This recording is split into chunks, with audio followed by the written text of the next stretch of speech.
Hello friends, welcome back to my channel রিনার রকমারিতে সকলকে স্বাগত। আগে আমি ভিডিও শেয়ার করেছিলাম গোয়া বিচের ক্যাম্পাসের ভিতরের ভিডিওটা। আজকে আবার সেখান থেকেই শুরু করছি। এই যে আমি হাঁটতে বেরিয়েছি, এখন সকাল 8টা বাজে। আর এই যেদিকে আমি যাচ্ছি ওদিকে একটা মন্দির আছে, তা মন্দিরটাও একটু দেখাবো আপনাদেরকে। এই ক্যাম্পাসের ভেতর থেকেই আমি ভিডিও করেছি। চলুন আপনারা আমার সাথে থাকুন আর ভিডিওটা দেখতে থাকুন।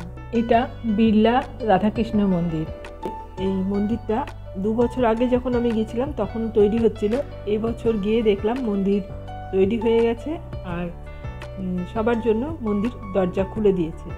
তবে আমার যাওয়া হয়নি, আমি ভেতর থেকেই দেখেছি মন্দিরটা একটু। পরে যদি আবার কোনো দিনও যাই গোয়ার, তখন আবার মন্দিরে গিয়ে ভিডিও করব। মন্দিরটা খুব সুন্দর।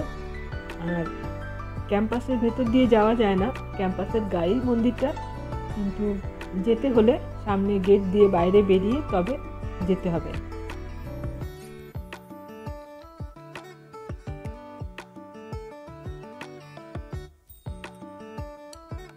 মন্দিরের দেখলাম সকালবেলাতেই বেশ অনেক লোক এসেছে, তারা এখানে ঘুরে বেড়াচ্ছে দেখলাম।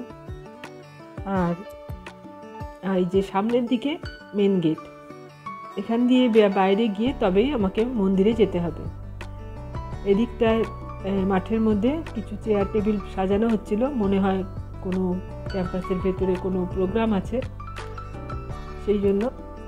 তারপর এই যে উল্টো দিকে হেঁটে যাচ্ছি, আর এদিকটায় আবারও আমি দেখাচ্ছি, দেখুন গোয়ার আকাশটা কতটা পরিষ্কার আর নীল। আমাদের কলকাতার আকাশ তো সবসময়ই ঘোলাটে থাকে, একটু বৃষ্টি হলে কোনো সময় হয়তো নীল আকাশ দেখা যায়।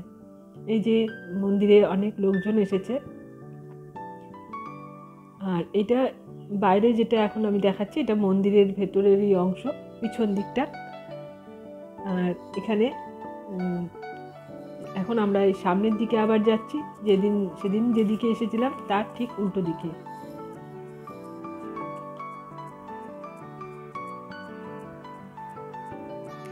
এখানে মন্দিরের পিছনের অংশে কিছু এখনো কাজ হচ্ছে, বড় বড় পাথর দেখলাম মেশিন দিয়ে কেটে কেটে ডিজাইন তৈরি করছে। আর এদিকটা খুব রোদ্দুর বলে রাস্তা পার হয়ে ছাওয়ার দিকে চলে এলাম।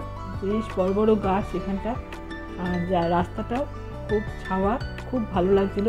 এইদিকে গেস্ট হাউস, আমরা সোজা রাস্তায় যাচ্ছি, ডান দিকে গেলাম না, সোজার দিকে গেলে পরে ওখানে যে অফিস বিল্ডিং আছে, এইগুলো হোস্টেল, যেসব ছেলেমেয়েরা পড়াশোনা করতে আসে তাদের হোস্টেল এগুলো। আর প্রচুর গাছপালা, ভেতরে প্রচুর গাছপালা। যাই হোক, ওই দিকে যেতে গেছিলাম, ওদিকটা রাস্তাটা বন্ধ আছে, তাই আবারও সোজা যাচ্ছি আমরা।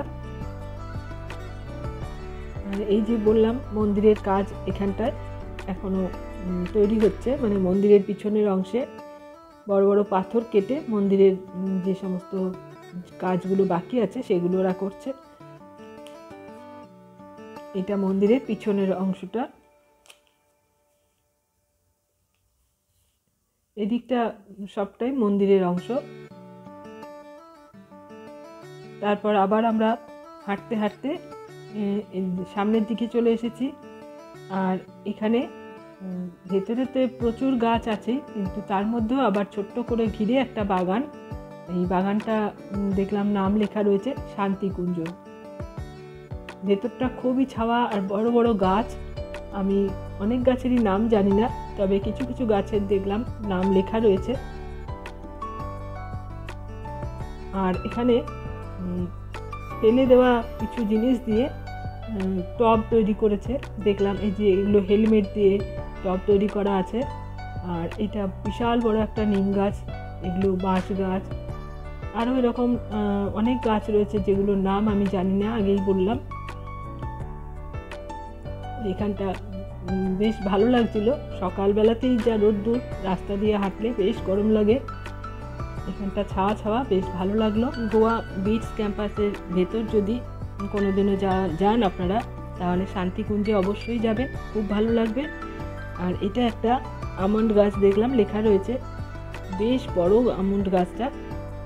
আর শান্তিকুঞ্জ পুরোটা ঘুরে আমরা এখন বেরিয়ে পড়লাম, আবার হেঁটে যাচ্ছি সামনের দিকে। এই যে সামনে হচ্ছে অফিস বিল্ডিং আর লাইব্রেরি আছে, এইটা লাইব্রেরি। আর এদিকে হস্টেল আর এটা অফিস বিল্ডিং। আমরা এখন সামনের দিক দিয়ে সোজা ঘরে ফিরে যাব। আর এখানটায় এই জায়গাটা ঘিরে সুন্দর বাগান করা, আর এখানেই লেখা রয়েছে গোয়া বিটস ক্যাম্পাস। আমার আজকের ভিডিও যদি ভালো লেগে থাকে অবশ্যই একটা লাইক দেবেন, আর আমার চ্যানেল সাবস্ক্রাইব করা না থাকলে চ্যানেলটা সাবস্ক্রাইব করে রাখবেন, পরবর্তী ভিডিওর নোটিফিকেশান আপনার কাছে চলে যাবে। আর এখানটা এই যে রাত্রিবেলা আমরা যাচ্ছিলাম গাড়ি করে, তখন মন্দিরটার ভিডিও আমি একটু করেছিলাম, খুব ভালো লাগছিল দেখতে, তাই সেটাও আপনাদের সাথে শেয়ার করে দিলাম। আজ এখানে শেষ করছি, আবারও চলে আসবো অন্য কোনো ভিডিও নিয়ে।